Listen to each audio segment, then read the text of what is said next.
Buenas tardes, queridos estudiantes. Vamos a continuar con esta unidad que tiene que ver con lo difuso y la paradoja del Sorites.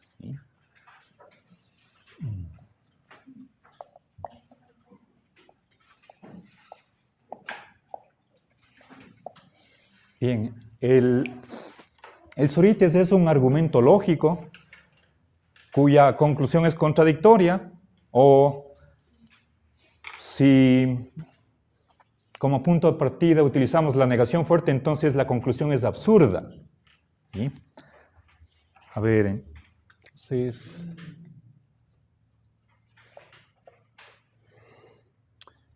argumento con conclusión contradictoria. ¿Sí? Si estamos en la lógica clásica, entonces esa conclusión es absurda. Si tenemos una lógica paraconsistente, lo contradictorio no es absurdo. ¿Sí? En cambio, lo difuso es el fenómeno que está detrás del Sorites. ¿Sí? Entonces, recordemos cuáles eran los elementos del argumento. A ver, entonces, y como una variante empecé con la dificultad del tobogán. ¿Sí? A ver, tenemos por una parte un caso paradigmático. ¿Sí? Esa es la primera premisa. ¿Sí?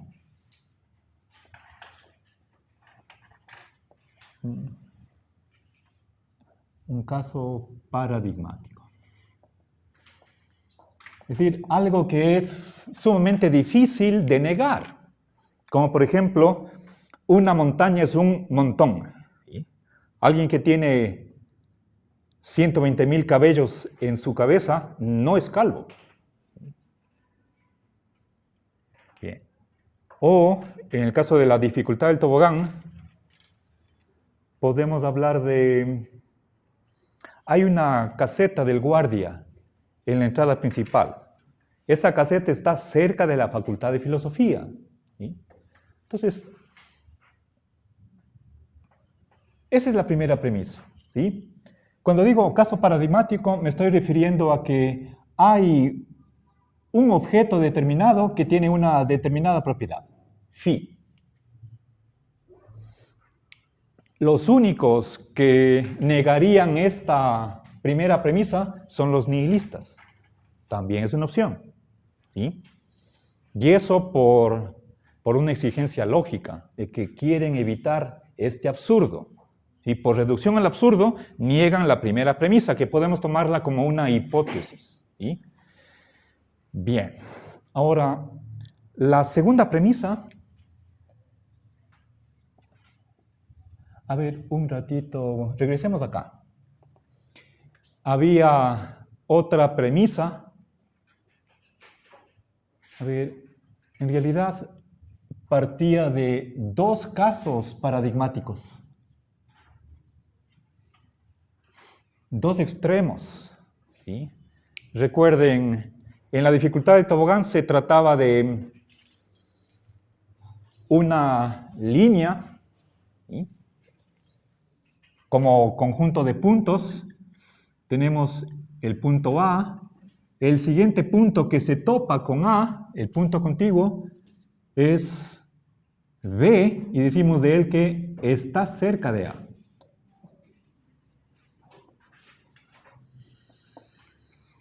¿Ya?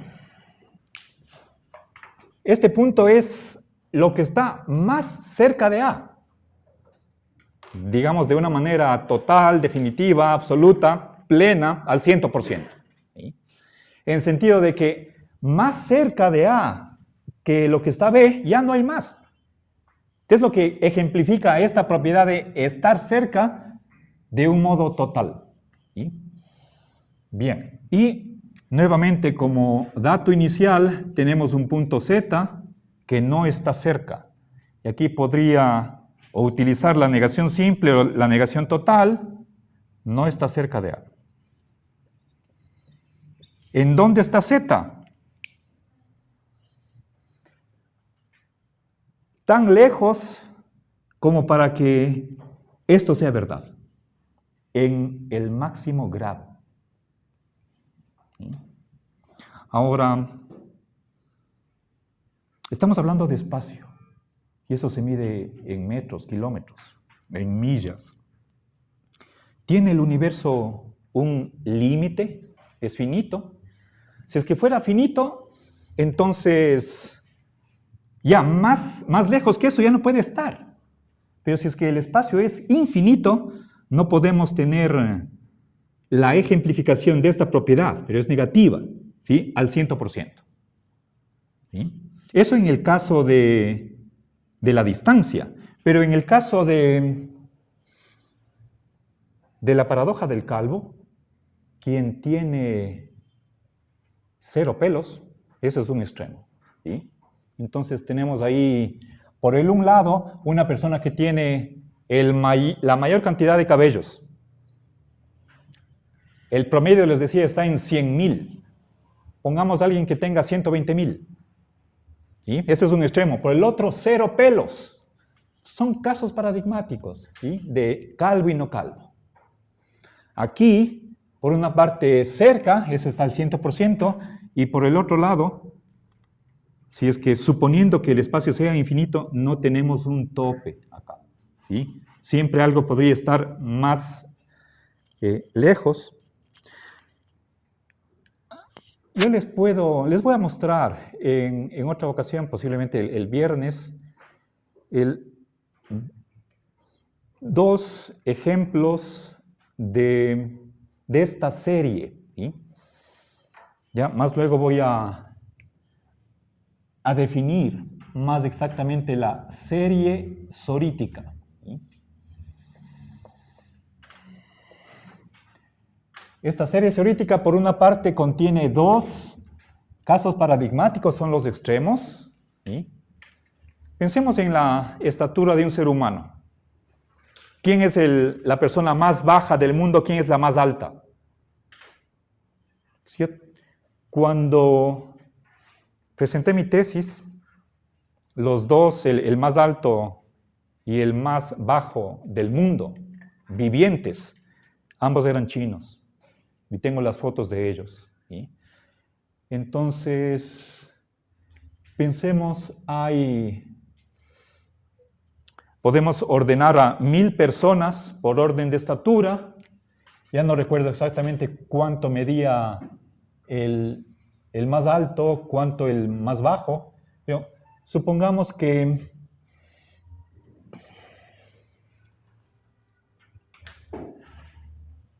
tenemos aquí 1000 miembros, seres humanos que están ordenados por orden de estatura. ¿Sí? Entonces, este definitivamente tiene la propiedad, este no. ¿Sí? Bien, ese es el primer supuesto, doble supuesto de la paradoja. ¿Sí?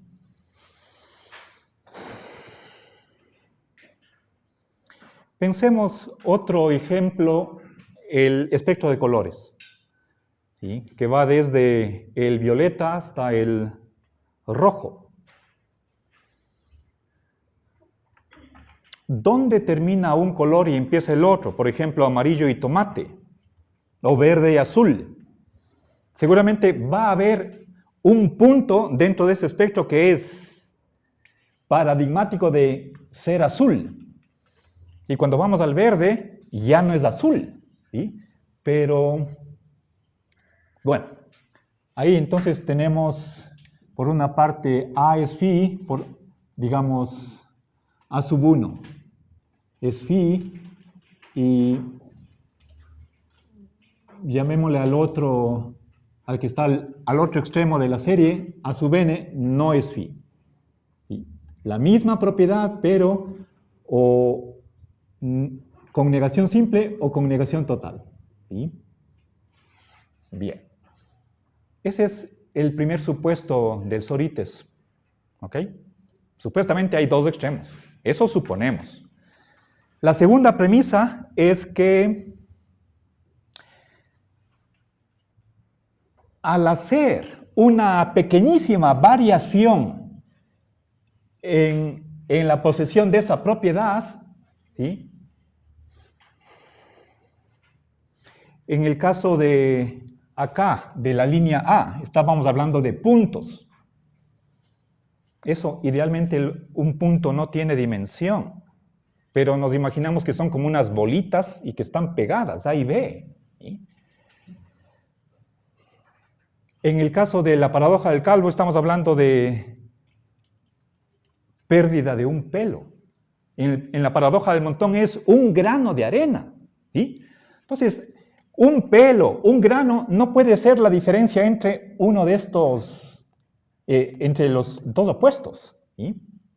Entonces, una diferencia insignificante, imperceptible,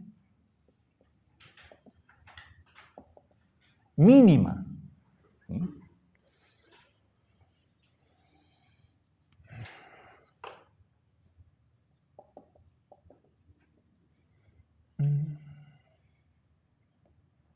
No puede ser.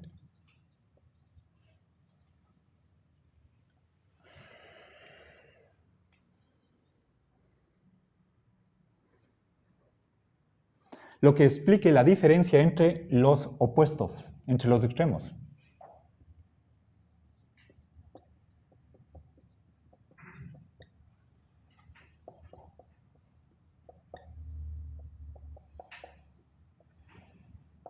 Fíjense. ¿Sí? Entonces tenemos pares de opuestos. Pensemos en por una parte un pobre, por otra parte un rico o multimillonario, milmillonario. No puede ser que porque uno tenga un centavo más ya deja de ser pobre y pasa a ser rico, ¿sí? O sea, esas diferencias chiquititas, a lo mejor imperceptibles, no constituye una buena explicación de, ¿sí?, cómo se pasa del uno al otro. Tenemos frío, caliente, flaco, gordo, etc.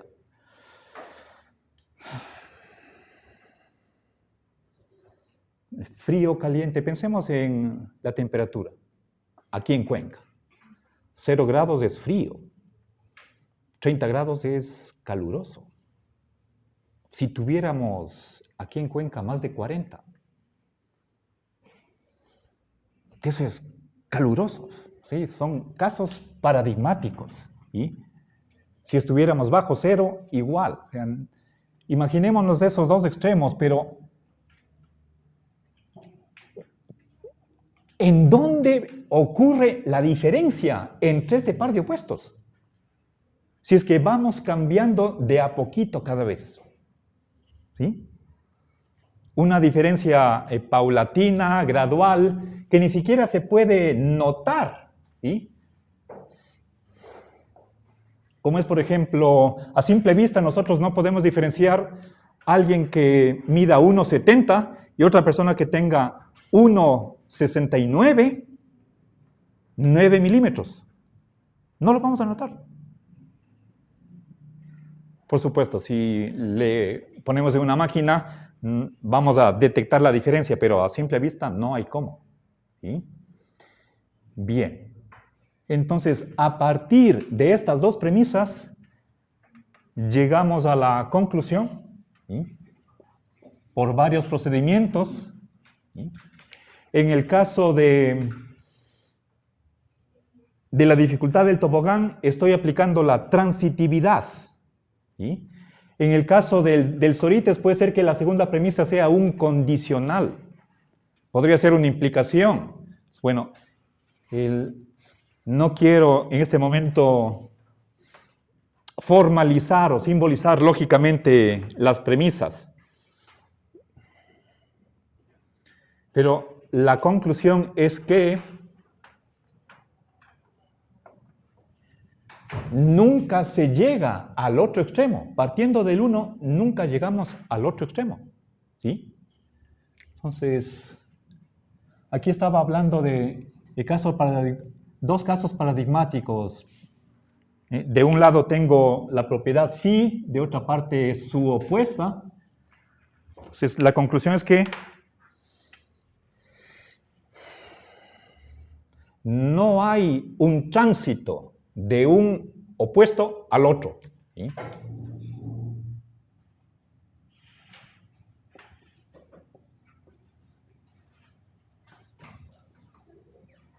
Pongamos en general de phi a no phi.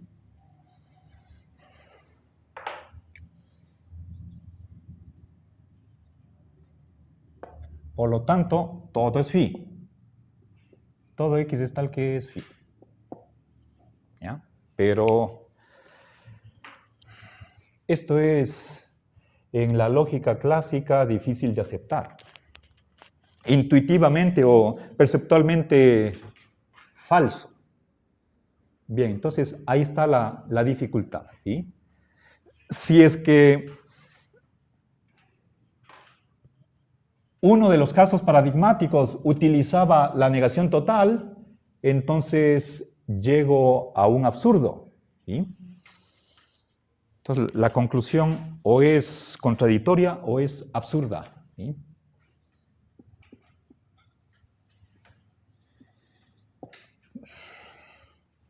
Pero precisamente aquí, cuando llegamos acá, me doy cuenta que algo está mal. Sobre todo, o sea, si es que utilizo la lógica clásica, el toparme con una conclusión contradictoria es tremendo problema. En una lógica consistente, si me topo con un absurdo, estoy en el mismo problema. No se puede aceptar el argumento tal cual. Habría que revisar algo. ¿Pero qué? La primera premisa, la segunda premisa, la regla de inferencia. ¿Sí? Entonces, el problema está aquí. ¿Sí? ¿Cómo solucionar?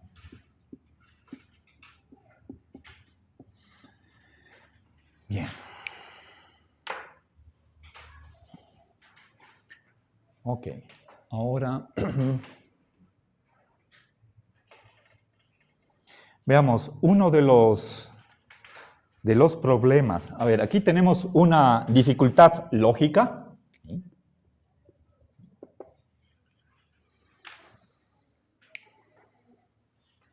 Es un argumento lógico.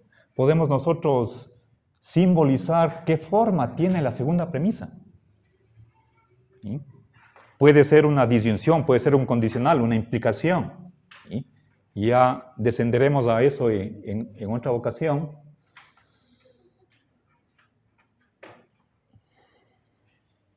Y llego a algo que no se puede admitir. ¿Sí?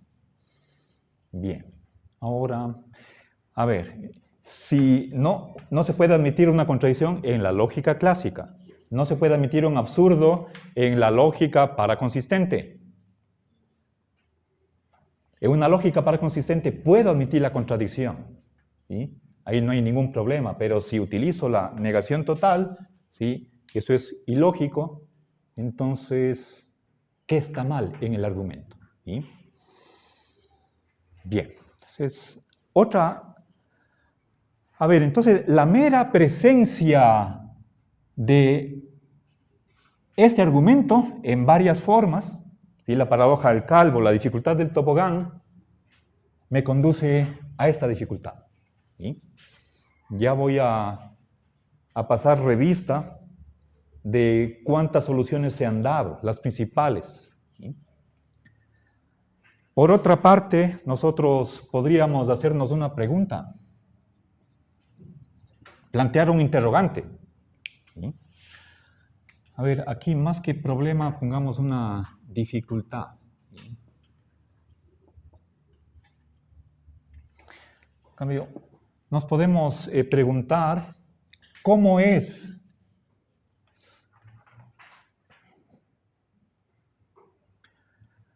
la diferencia entre un par de opuestos. ¿Sí?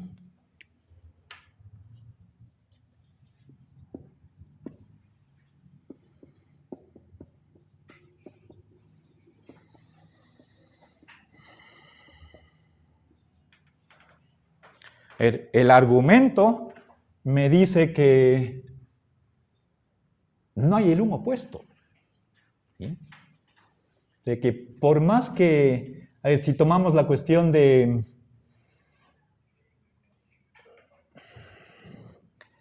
una persona que tenga 120,000 cabellos en su cabeza, le retiramos uno, no se hace calvo, le retiramos otro, no se hace calvo, no, y hasta que no tiene ni un pelo y no es calvo.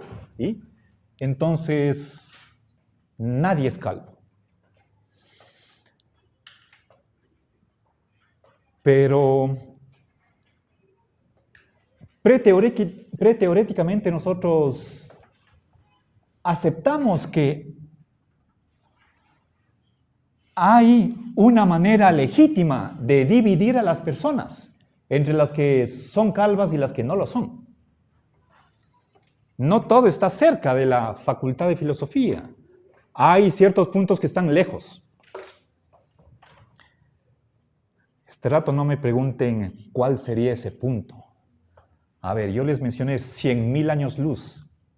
Si eso todavía está cerca, pongamos 10 veces eso.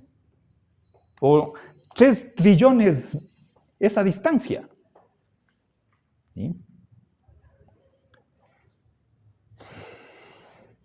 Estará infinitamente lejos. No sé ni siquiera qué significa eso. ¿Sí? A ver. Entonces, esta es una inquietud que podemos nosotros tener. ¿Sí? Se supone que en algún momento abandonamos el uno opuesto y entramos en el terreno del otro. ¿Sí? Es como que hay dos opuestos. En cambio, este argumento va en la dirección del monismo. ¿Sí? Le daría la razón a Parménides o a los monistas en general. ¿Sí? Yo les decía que si tenemos no ser, esto es Parménides, y a eso aumento no ser, la respuesta no puede ser ser. Voy a obtener no ser. ¿Sí? Les puedo ilustrar esto. ¿Sí? Por no ser entendamos la nada, es decir, no ser en absoluto. ¿Sí? Entonces, por favor, mírenme. Voy a hacer gestos con la mano. Aquí tengo un no ser. ¿Ya? Un no ser. Cojo otro no ser. Le pongo acá. Están aquí dos no seres. No ser más no ser. ¿Es algo? No. Es no ser. ¿Sí? Pero no habíamos visto que en medidas sí, o sea, antes habíamos visto que en la nada, sí, en no ser también existen como cosas, como los puros posibles, entes imaginarios, entes de ficción, por un lado, ¿no? Y luego Sí, en lógica habíamos visto que la negación de 2 veces daba valor de verdad. A ver, pero si admitimos grados, estamos solucionando el problema. Pero no hay grados en la lógica clásica. ¿Sí? Ok. Y a propósito, si es que tienen aquí el texto del anillado, hay un error en la comunicación que fue publicada en el año 2006. En la página ¿alguien tiene aquí? Vean, en la página 115 y 116. Ya, me parece que está aquí. Esto es. Gracias. A ver, verán. La página 115 es esta. Y ustedes ven que están dos textos frente a frente. El original inglés y la traducción española. Y la una es de Crispin Wright, la otra de Bertrand Russell, y continúa, acá está en las dos primeras líneas de la 116. Entonces hay que corregir. Aquí dice, la verdad es absoluta, estrictamente no hay tal cosa, y la continuación de esa cita está acá, como el ser una proposición más o menos verdadera. ¿Sí? Entonces, por favor, les pido que aquí, a la mitad de la página, ¿sí?, ponga una flechita y pongan continúe en la 116. ¿Ok? Bien.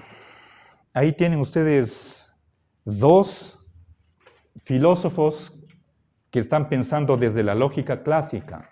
Y precisamente para ellos no hay grados de verdad. ¿Sí? Bueno.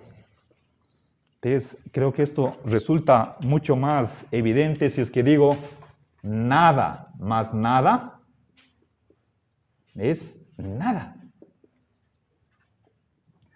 Si no me dan nada una vez y segunda vez no me dan nada, de ahí no puedo tener algo. ¿Sí? Bien. Ok. A ver, entonces la pregunta es esta de acá. ¿Sí? ¿Cómo es esa diferencia entre cualquier par de opuestos que utilizamos en la vida cotidiana? ¿Sí? Claro, oscuro, fecundo, infecundo, interesante, no interesante, estrecho, espacioso, etcétera, etcétera. ¿Sí? Dos posibles respuestas. ¿Sí? Que es aquella diferencia en la que quiero concentrarme. A ver, o es, entonces aquí tengo dos opciones. Esa diferencia es tajante, nítida,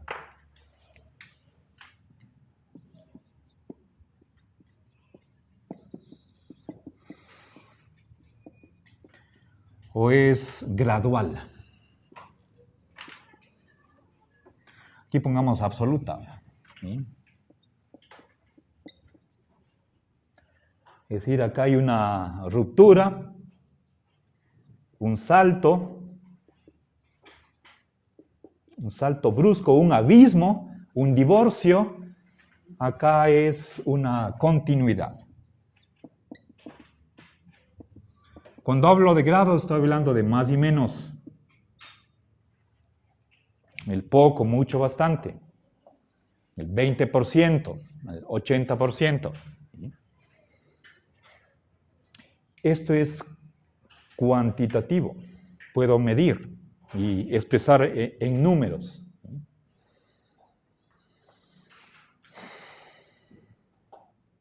La lógica clásica va por acá.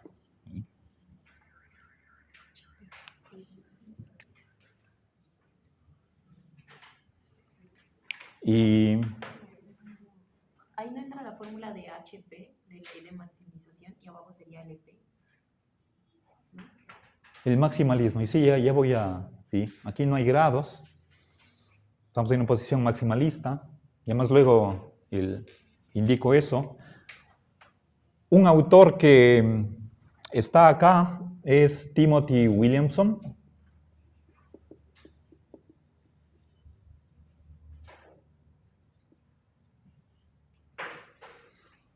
Creo que el más famoso de los estudiosos.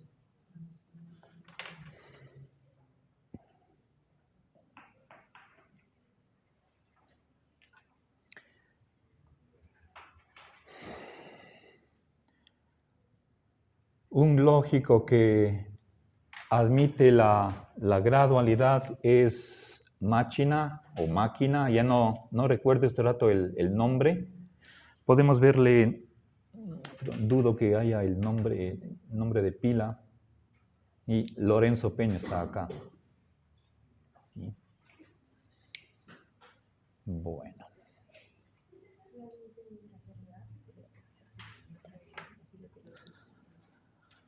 A ver.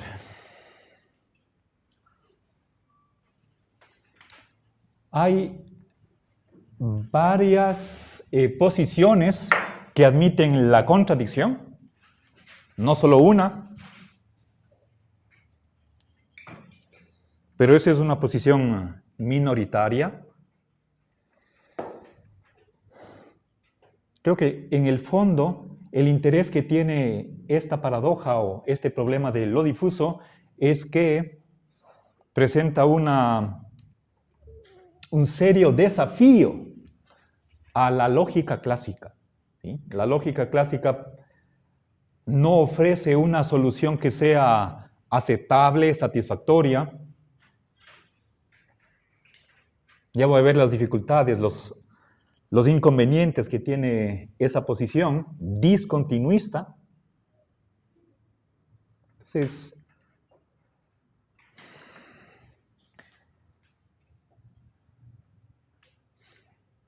están planteadas aquí dos grandes opciones. La tarea de ustedes es ver cuál es más convincente, ¿sí? Que tomen una posición. A ver, ahora regresemos acá a la segunda premisa, ¿sí? Se trata de explicar esta diferencia, ¿sí?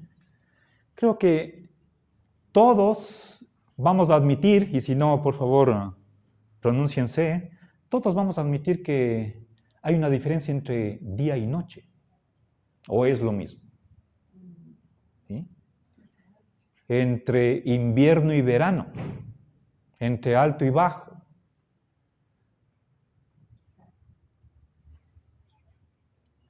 Entre, si quieren, un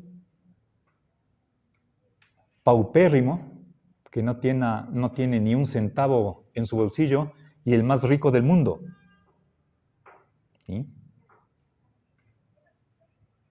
Hay una diferencia. No es lo mismo un gobierno que respete los derechos que otro que viole. Hay una diferencia entre sí y el no, entre lo limpio y lo sucio, entre lo correcto e incorrecto, entre el bien y el mal, lo bello y lo feo. Ya los últimos par de ejemplos son más debatibles.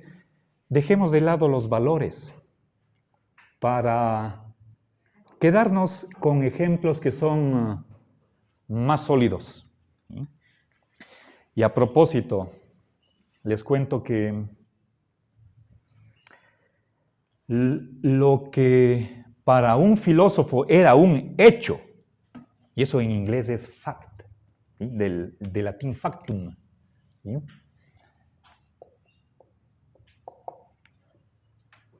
Por más que haya argumentos en contra, atengámonos a los hechos. ¿Hay o no hechos? Lo que para un filósofo es un hecho, para otro no lo es. Entonces, no estoy hablando en general, sino de este par de problemas. Yo me acuerdo que cuando hacía las lecturas y me topaba con esta palabrita, le subrayaba con café y eso le pasaba al resumen. ¿Sí?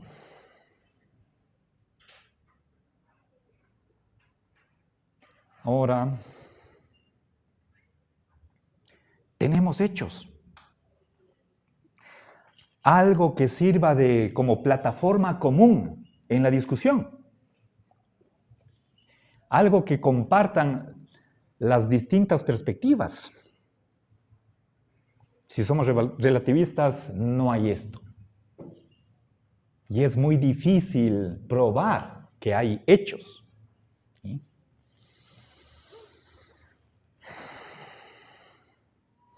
Uno tiene que acumular argumentos a su favor y ver contraargumentos para dirigirle al contrincante. ¿Sí? Sí, a la final lo que uno tiene que hacer es hacer una evaluación, sopesar razones a favor, razones en contra y ver qué pesa más. ¿Sí?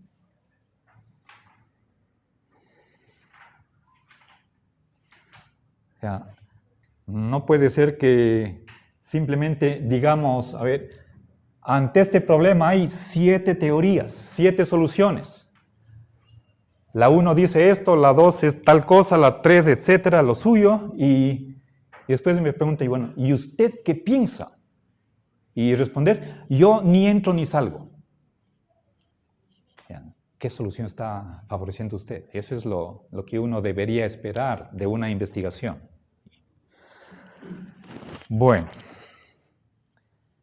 entonces a veces uno tiene la impresión de que está caminando en una cuerda floja, porque nos quitan el piso.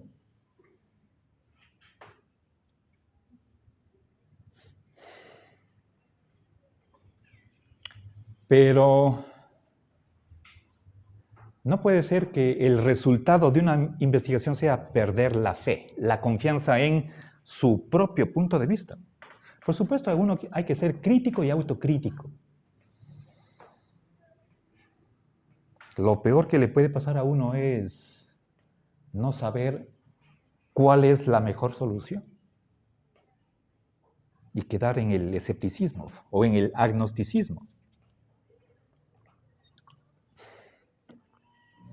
Esa indecisión debería ser provisional, temporal.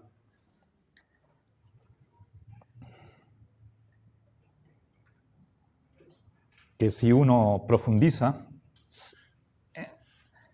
adquiere más información y a la final de ese proceso de sopesar razones, uno se incline hacia un lado. ¿Sí? Bien, ahora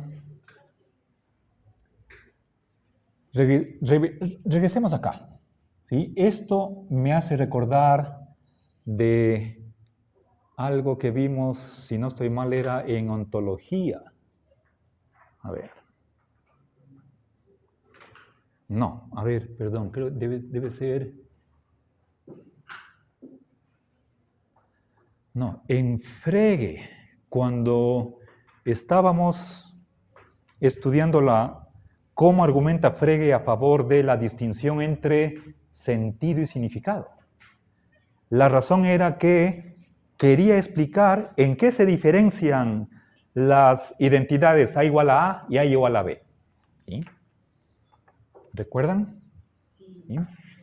Verán, teníamos Una más criterios para resolver. A igual a A igual a B. La primera es a priori, analítica, la otra a posteriori. ¿Sí? Esta era sintética. Ya, aquí hay una diferencia. ¿Cómo explicar esa diferencia? Y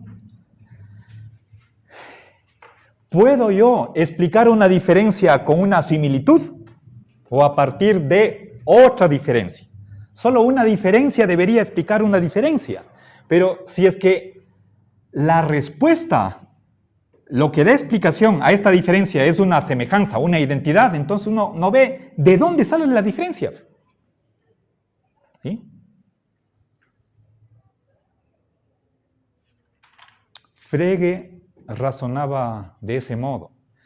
Él examina 3 respuestas, las 2 primeras se basan en una semejanza.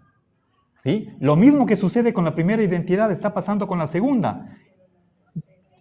De esa similitud no puede salir diferencia. ¿Sí? Es lo mismo de acá. ¿Sí?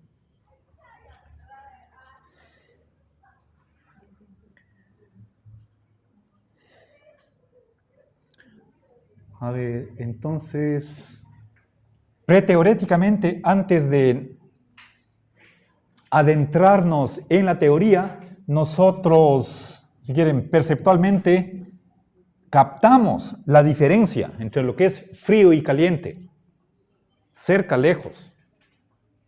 Así, de un modo, a ver, simple y llano, sin pensar mucho. Rico y pobre, verde y no verde. ¿Cómo se explica esa diferencia? ¿Sí? Ahora, se supone que hay un cambio aquí. ¿Sí? Paso de lo que es el frío a lo que es caliente. ¿Cómo es ese cambio? Entonces, aquí tenemos dos posibles respuestas. ¿No hay una tercera? Hay... ¿El nihilismo? No hay cambio. Esta pregunta está suponiendo que hay dos opuestos. Claro, el nihilismo no admite la pregunta.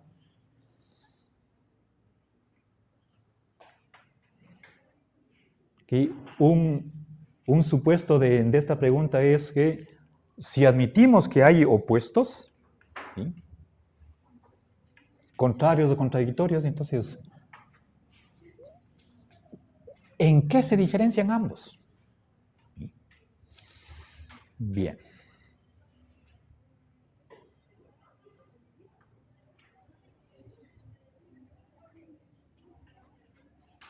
Bien.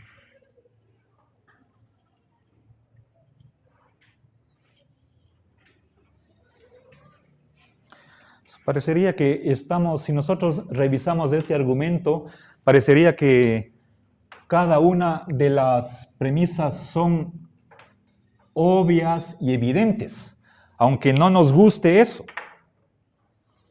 ¿Sí?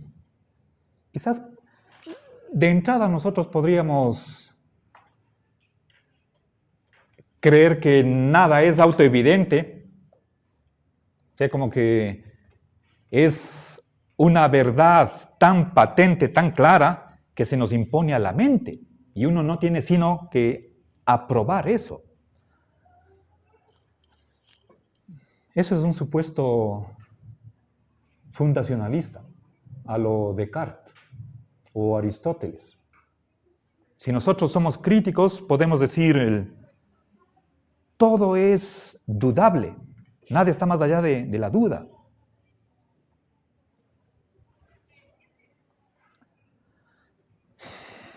Nada es absolutamente cierto. ¿Sí? Pero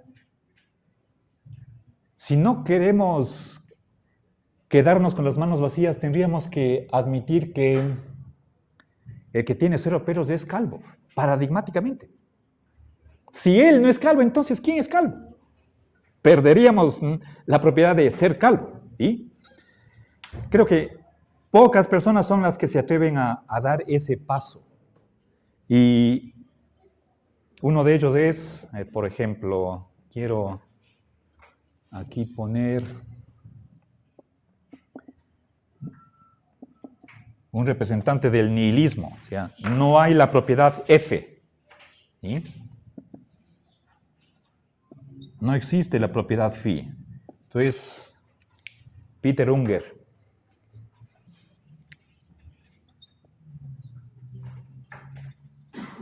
Tenía por lo menos unos 2 artículos, posiblemente 3, sobre este problema. Uno de ellos decía, como título, no hay mesas.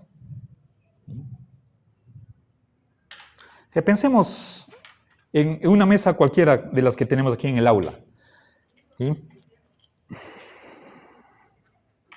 Esto es una mesa. ¿Ok?